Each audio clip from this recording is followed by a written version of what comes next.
Welcome everyone. In today's video we are going to talk about a book. This last summer I was looking for books to read in English and I came across this wonderful book by the Canadian astronaut Chris Hadfield. Since I'm a big fan of astronomy and science in general, I decided to read it. And it was wonderful. The title of the book is An Astronaut's Guide to Life on Earth. What going to space taught me about ingenuity, determination, and being prepared for everything. So in today's video, I will be sharing with you some of the lessons that I've learned from this book. You don't need to be an astronaut to apply these lessons. All you need to do is to think like one. And as we will see, you can apply these lessons to work on anything. Let's do this.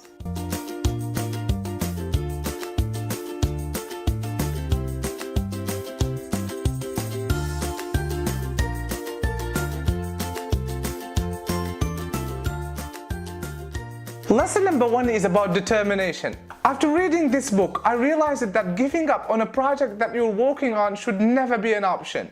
Try new ways, look for better solutions, try to improve, but never give up. The author of this book was one of the first Canadian astronauts on the International Space Station, and he actually helped building it. And becoming an astronaut was never an easy thing for him. In his own words, he says, "I wasn't destined to be an astronaut.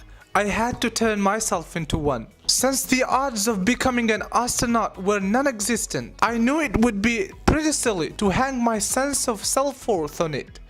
My attitude was more, it's probably not going to happen, but I should do things that keep me moving in the right direction, just in case." But he was determined enough. Lesson number 2 is enjoy the process. Any achievement that is worthwhile, or say a life-changing achievement, like becoming an astronaut or learning and mastering English for most of us on this page or on the YouTube channel, is both hard to realize and takes a lot of time. Hence the need to enjoy the process. Try to turn what you're working on into a passion, and then the hard work will be a pleasure. To finish the paragraph, he goes on, "I should do things that keep me moving in the right direction, just in case. And I should be sure those things interest me, so that whatever happens, I am happy." Lesson number 3 is about hard work. This was not a surprise for me because I have always believed in the value of hard work.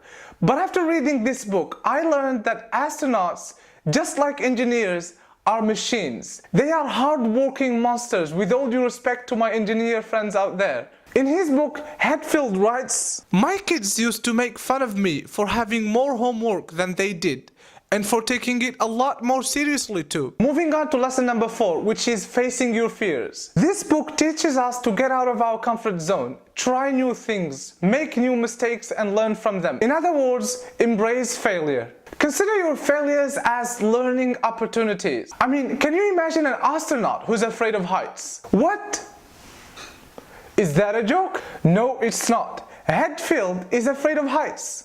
Let's read. "When I stand near the edge of a cliff or look over the railing of a balcony in a high-rise, my stomach starts stumbling, my palms sweat, and my legs don't want to move, even though the rising panic in my body insists that I get back to safety." Yet he still became an astronaut. The last lesson that I want to share with you is about being prepared for all possible outcomes. In this book, there is a whole chapter titled, "What's the next thing that could kill me?" Life is tough, and you should always plan for the worst and hope for the best. That's it, guys. It's an interesting book and I would love to share with you more, but as you know, the time for this episode is limited, and I'm talking about a nearly 200-page book. If your English is advanced, you should definitely read it, or you can even read a translated version. If you enjoyed this video, let me know in the comments. I will probably share with you guys some of other books that I've read or ones that I'm reading for the moment.